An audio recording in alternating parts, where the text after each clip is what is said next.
Welcome students and my dear parents. Telangana EAMCET 2025 counselling సంబంధించి students and parents అందరికీ రియల్గా very very good news. Counselling delay అయినప్పటికీ ఇది అందరికీ చాలా మంచి విషయం. ఎందుకనేది వీడియో ఎండ్ వరకు చూస్తే మీకు క్లారిటీగా అర్థమవుతుంది. వీడియో చూసిన తర్వాత దీనివల్ల రియల్గా ఎంత అడ్వాంటేజ్ ఉంది, రియల్గా మంచి జరుగుతుందా లేదా అనేది మీరు కూడా తప్పకుండా కామెంట్లో మెన్షన్ చేయండి. సో ఇది మీకు అర్థం అవ్వాలంటే 3 ఇయర్స్ బ్యాక్ స్టోరీకి తెలియాలి. జస్ట్ సింపుల్గా చెప్తాను చూడండి.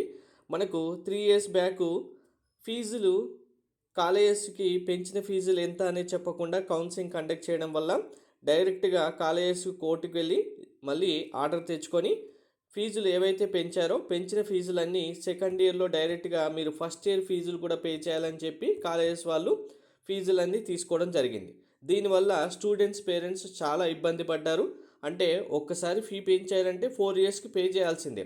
ఫస్ట్ ఇయర్లో జాయిన్ అయినప్పుడు ఫీ లేదు కదా అని జాయిన్ అవుతే మళ్ళీ సెకండ్ ఇయర్లో మీరు పెంచిన ఫీజులన్నీ కట్టాల్సిందే ఫస్ట్ ఇయర్ నుంచి. అంటే కనుక first year second year fees ఒకేసారి కట్టాలి, మళ్ళీ థర్డ్ ఇయర్ ఫోర్త్ ఇయర్ కూడా కట్టాలి. దీనివల్ల స్టూడెంట్స్ పేరెంట్స్ కాలేజ్ యొక్క ఫీ తక్కువ ఉందని జాయిన్ అయిన వాళ్ళు చాలా ఇబ్బంది పడ్డది, చాలా జరిగింది. సెకండ్ వన్, మనకు న్యూగా సీట్స్ అయితే ఎవ్రీ ఇయర్ యాడ్ అవుతూ ఉంటాయి. ఇక్కడ న్యూ సీట్స్ అనేవి యాడ్ అయినవి ఎన్ని అని తెలియకుండా ఫస్ట్ ఫేజ్ కౌన్సిలింగ్ చేసిన, సెకండ్ ఫేజ్ కౌన్సిలింగ్ చేసిన, మళ్ళీ లాస్ట్కి వచ్చేసరికి థర్డ్ ఫేజ్లోనో లేదంటే ఇంకొక న్యూగా స్పెషల్ ఫేజ్ కౌన్సిలింగ్ అని కండక్ట్ చేసి న్యూ సీట్స్ యాడ్ చేస్తే ఏమవుతుందంటే ఫస్ట్ ఫేజ్ కండక్ట్ చేసింది డమ్మీ కౌన్సిలింగ్ అవుతుంది, సెకండ్ ఫేజ్ డమ్మీని అవుతుంది, థర్డ్లో న్యూ సీట్స్ యాడ్ చేస్తే ఏమవుతుంది అందరికీ మంచి టాప్ కాలేజీలో రావాల్సిన సీట్స్ న్యూగా యాడ్ చేసిన సీట్స్ వల్లే వస్తాయి. కాబట్టి అప్పుడు రియల్ కౌన్సిలింగ్ ఎప్పుడు అవుతుంది, థర్డ్ కౌన్సిలింగ్లే రియల్ అవుతుంది. ఇది 2 ఇయర్స్ బ్యాక్ కూడా ఇలానే జరిగింది. స్పెషల్ ఫేజ్ కౌన్సిలింగ్ కండక్ట్ చేసి న్యూగా వచ్చిన సీట్స్ అన్నీ అప్పుడు ఫిల్ చేశారు. కాబట్టి ఇక్కడ ఫస్ట్ ఫేజ్ సెకండ్ ఫేజ్తోనే మాకు వచ్చిన సీట్స్ చాలనుకున్న వాళ్ళు నష్టపోయారు. లేదు మేము లాస్ట్ వరకు అన్ని ఫేజెస్ అటెండ్ అవుతా ఉన్న స్టూడెంట్స్కి మంచి టాప్ కాలేజీలో సీట్స్ వచ్చాయి లాస్ట్కి సీట్స్ యాడ్ చేయడం వల్ల. దీనివల్ల కూడా స్టూడెంట్స్ పేరెంట్స్ ఇబ్బంది పడ్డాయి, చాలా ఉన్నాయి. సో ఇప్పుడు అసలు స్టోరీ ఏంటంటే మనకు తెలంగాణ ఎంసెట్ కౌన్సిలింగ్ సంబంధించి మనకి ఇక్కడ 2 డిపార్ట్మెంట్స్ ఉన్నాయి. ఒకటి హైయర్ ఎడ్యుకేషన్ డిపార్ట్మెంట్, రెండవది technical education department. So before that me counselling సంబంధించి కంప్లీట్ గైడెన్స్ మెంటర్షిప్ కావాలంటే ఫీ పేమెంట్ చేసిన తర్వాత వాట్సాప్కి స్క్రీన్ షాట్ పంపించండి. మీరు మెంటర్షిప్లో జాయిన్ అవుతారు. మెంటర్షిప్లో జాయిన్ అవుతే కౌన్సిలింగ్ కంప్లీట్ అయిపోయి కాలేజీలో జాయిన్ అయ్యేంత వరకు మీకు కంప్లీట్ గైడెన్స్ ప్రొవైడ్ చేయడంతో పాటు మీరు ఇవ్వాల్సిన వెబ్ ఆప్షన్స్ ప్రియారిటీ లిస్ట్ ఇవ్వడం జరుగుతుంది.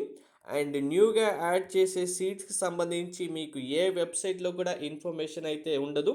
ఇది ఇంటర్నల్ ఇన్ఫర్మేషన్ మాత్రమే వస్తుంది. ఆ ఇన్ఫర్మేషన్ మన మెంటర్షిప్లో ఉన్న వాళ్ళకి ప్రతి ఇయర్ ప్రొవైడ్ చేయడం వల్ల టాప్ కాలేజీలో సీట్స్ అయితే రావడం జరుగుతుంది. And the only one secret, ఇక్కడ అందరికీ స్టూడెంట్స్కి పేరెంట్స్కి తెలియనిది, వేరే వాళ్ళకి తెలియనిది, ముఖ్యంగా మన మెంటర్షిప్లో జాయిన్ అయిన వాళ్ళకి బెస్ట్ కాలేజీలో సీట్ రావడానికి గల ఇంకొక రీజన్ ఏంటి అంటే ఇది కూడా ఒక రీజన్. న్యూగా యాడ్ చేసే సీట్స్ కౌంట్, ఏ కాలేజీలో ఎన్ని సీట్స్ వచ్చాయనేది ఇంటర్నల్గా ఇన్ఫర్మేషన్ అనేది ఓన్లీ మెంటర్షిప్లో ఉన్న వాళ్ళకి ఇస్తాం కాబట్టి అది పాసిబుల్ అవుతుంది. ఇంకా మిగిలిన క్రైటీరియాస్ చాలా ఉన్నాయి, అందులో ఇది కూడా ఒకటి.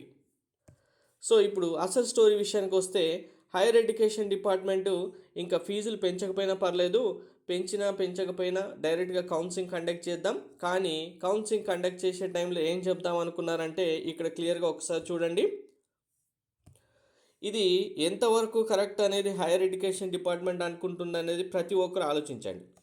ఫీజులపై ప్రభుత్వం జీవో ఇవ్వాలని సాంకేతిక విద్యా మండలి అధికారులు చెప్పారు. అంటే టెక్నికల్ ఎడ్యుకేషన్ డిపార్ట్మెంట్ అప్పటిదాకా కౌన్సిలింగ్ వాయిదా వేయాలని చెప్తున్నారు. కానీ ఉన్నత విద్యా మండలి హైయర్ ఎడ్యుకేషన్ డిపార్ట్మెంట్ మాత్రం ఫీజుల వ్యవహారం పని లేకుండానే కౌన్సిలింగ్ షెడ్యూల్ ఇవ్వాలని అభిప్రాయపడింది. ఒకవేళ ఫీజులు పెంచితే ఆ తర్వాత కాలేజెస్ వసూలు చేసుకోవచ్చనే షరతులు కౌన్సిలింగ్ షెడ్యూల్లో పెడతామని తెలిపింది. ఇక్కడ చూసారా, దీనివల్ల వాళ్ళకేం అవ్వదు. స్టూడెంట్స్ పేరెంట్స్ ఎవరైతే మాకు సీట్ వచ్చింది కదా అని మంచి కాలేజ్ టాప్ కాలేజీలో జాయిన్ అవుతారో సెకండ్ ఇయర్ నుంచి మీకు ప్రీవియస్గా చెప్పినట్టుగా ఇబ్బంది పడడం కన్ఫామ్ అవుతుంది. సో ఇక్కడ టెక్నికల్ ఎడ్యుకేషన్ వాళ్ళు చాలా ముందు జాగ్రత్తగా ఆలోచించి నిర్ణయం తీసుకుంటే, హైయర్ ఎడ్యుకేషన్ డిపార్ట్మెంట్ మాత్రం మాకు పని అయిపోతుంది కౌన్సిలింగ్ కండక్ట్ చేస్తే అన్న ఉద్దేశంతో ఇలా చేయడం జరుగుతుంది. ఇంకొకటి, ఫీజుల వ్యవహారం కనుక మనకు ఫైనల్ అవ్వలేదనుకోండి, కన్ఫర్మ్‌గా కాలేజెస్ వాళ్ళు కోర్టుకెళ్తాయి. ప్రతి ఇయర్ కోర్టు కేసులు జరుగుతూనే ఉన్నాయి.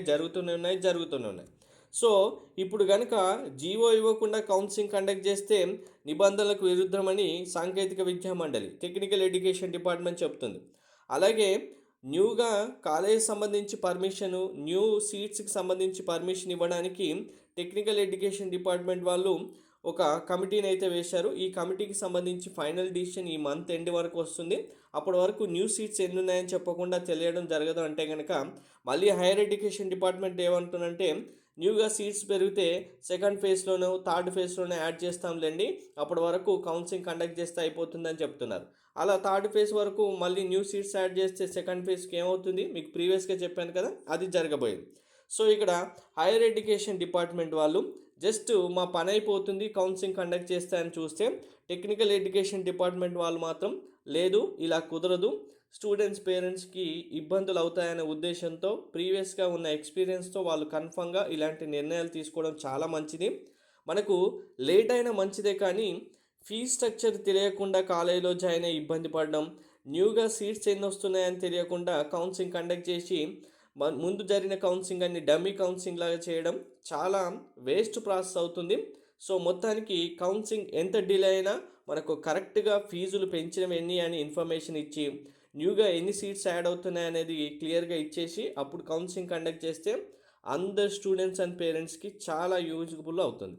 సో ఇది కౌన్సిలింగ్ సంబంధించి లేటెస్ట్ అప్డేట్. దీనిలో మళ్ళీ ఎటువంటి మార్పులు ఉన్నా వెంటనే మీకు ఇన్ఫామ్ చేస్తాను. Thank you.